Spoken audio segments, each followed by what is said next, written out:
Good morning साथीहरु। आज चाहिँ म नानीहरुलाई मोमो बनाइदिइरहेको छु है। किमा रेडी गरिसके।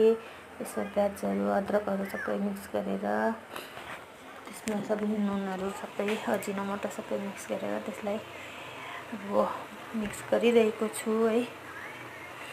अब कस्तो हुन्छ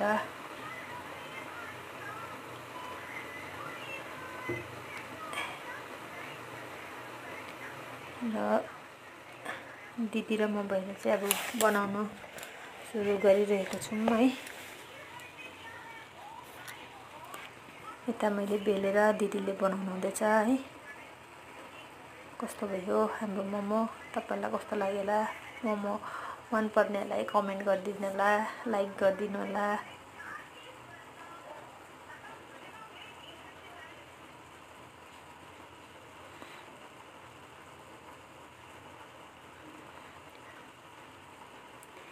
यता हाम्रो मोमो पनि रेडी हुन लागेको छ है।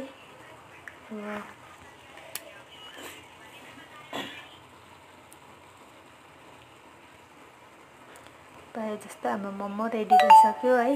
यता पाक्नु पनि लाग्यो अनि यता एकजना नानीहरुलाई पनि दिनलाई रेडी गरेको छौं है।